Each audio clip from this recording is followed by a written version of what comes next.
What if I told you poverty, healthcare, housing, they're all the same design flaw? Let me unfold this revelation in full. The one broken machine. Imagine society as one giant machine with a single design flaw. Every broken system isn't a separate failure. They're symptoms of the same faulty wiring. The flaw. We mix survival with status games. Healthcare. The casino you didn't choose to enter. How it's broken. You're born into a casino where chips represent healthcare. Some get 1,000,000 chips at birth, generational wealth, you could say, while others get just 100 chips starting in poverty. Every illness is a roll of the dice you must pay for, and the house always wins. That's insurance and pharmaceutical profits. The design flaw, health, a basic metabolic need, was turned into a profit opportunity, a prestige game. Your right to not die became someone else's revenue stream. Housing, the musical chairs game, where chairs cost $500,000, how it's broken. Picture 10 people and only 8 chairs. That's artificial scarcity for you. 2 chairs sit empty, labeled investment properties. The music, representing the economy, speeds up, and the losers sleep on the floor while the winners sell chairs to each other at higher and higher prices. The design flaw, shelter, a metabolic need, became a speculative asset, a prestige game. Your need for a roof became someone else's stock portfolio. Poverty, the race where some start at the finish line, how it's broken. Imagine a 100-meter race. Wealthy kids start at the 95-meter mark, thanks to inheritance and networks. Middle-class kids start at 50 meters, maybe with college funds. Poor kids start at 0, facing debt and food insecurity from the beginning. And then we call it equal opportunity and blame the slow runners. The design flaw, basic security, a metabolic need, became a merit badge, a prestige game. Your right to eat became something you must earn in a rigged competition. Education, the pay-to-play knowledge gate, how it's broken. Knowledge, our shared human inheritance, is locked behind paywalls. A $100,000 ticket buys you the good knowledge of college, while the ticket price rises faster than wages. Meanwhile, the internet, our source of free knowledge, gets filled with ads and misinformation. The design flaw, learning, a metabolic need, became a credential, a prestige game. Your hunger to understand became someone else's tuition revenue. Justice, the scale that weighs money, not truth, how it's broken. Picture 2 courtroom doors. The gold door leads to the best lawyers, evidence testing, and expert witnesses. The plywood door leads to an overworked public defender and plea deals. Your choice depends entirely on your chip count, your wealth. The design flaw, justice, a metabolic need for safety and fairness, became a service for purchase, a prestige game. Your right to fairness became a luxury item. The pattern in everyday terms. Every system follows the same broken rule. Think of a lever that only works for some. If you have prestige, money, connection, status, you pull the lever and get abundance. If you don't, you get scarcity. And it doesn't matter if the resource is healthcare, housing, education, justice, nutrition, or safety. The lever treats them all the same way. The failure points are identical. 1. We tied survival needs to status markers. 2. The idea that pay to win is natural spreads faster than everyone deserves the basics. 3. The winners write the rules to keep winning. 4. We forgot that societies which provided basics actually thrived. 5. We value stock prices more than homeless counts. Our priorities are distorted. The Monopoly game we're all playing. Imagine real Monopoly with normal rules. Everyone starts with the same amount. Now imagine our version. Some start with $50, some with 50,000. And landing on someone's property might mean losing your house to a health crisis, skipping college due to debt, or going to jail for years because of justice inequality. Oh, and the board shrinks as housing costs rise. The money print feeds boardwalk owners. That's quantitative easing. And we still call this fair competition.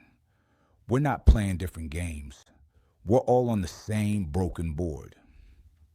The mental health crisis makes sense now. Why is everyone anxious and depressed? You're told, work hard, play by the rules, and you'll succeed. But the rules are rigged monopoly on a shrinking board. When you struggle, the response is, you're not trying hard enough. The reality, the game is mathematically impossible for most to win. This isn't personal failure. It's system-induced insanity. The machine says run, while tying your shoes together, and then blames you for falling. What bridges healthcare, housing, and poverty?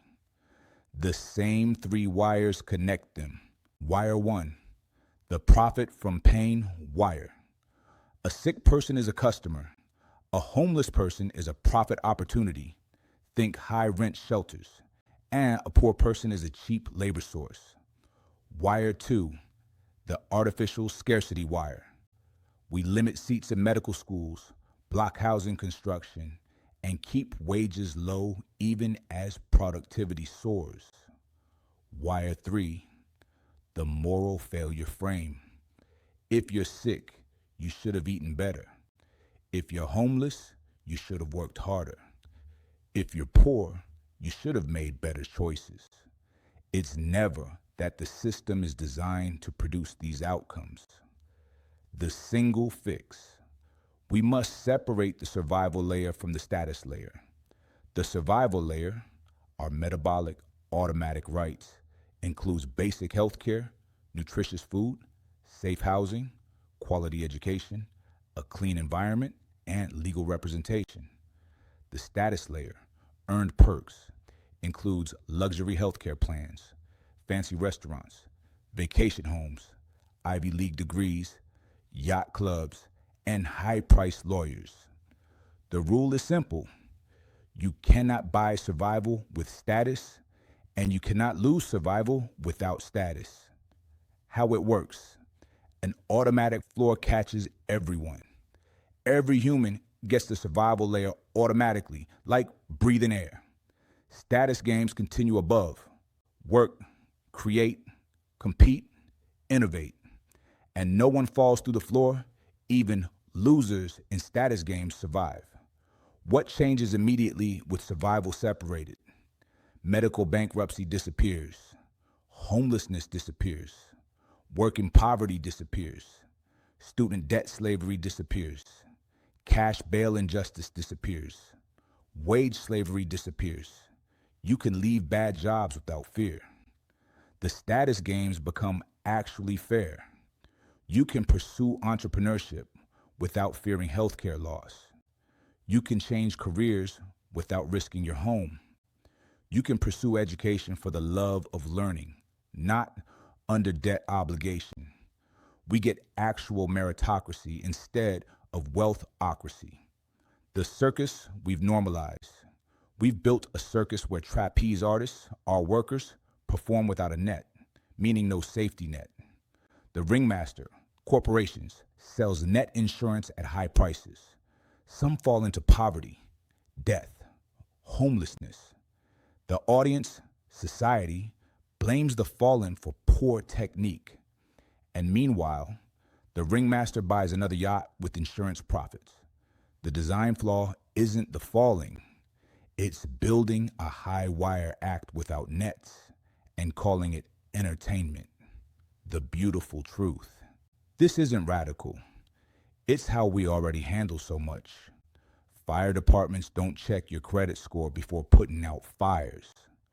Public libraries don't require income verification for books. Public roads don't auction lanes to the highest bidders. Air isn't sold in oxygen credits. We already know how to separate survival from status.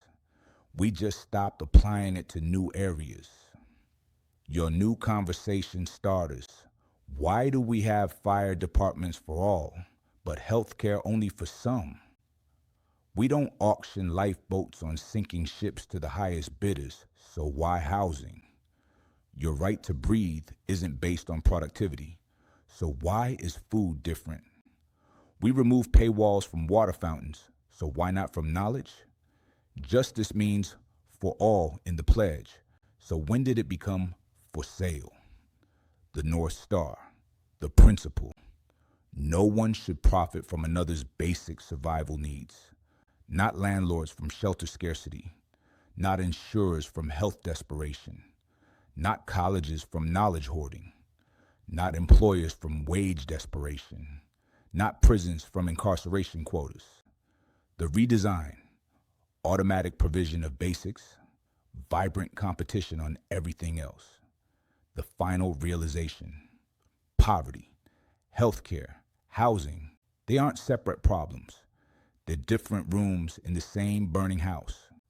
We've been passing buckets to Room A, healthcare reform, while Room B, housing, burns, and Room C, education, smolders.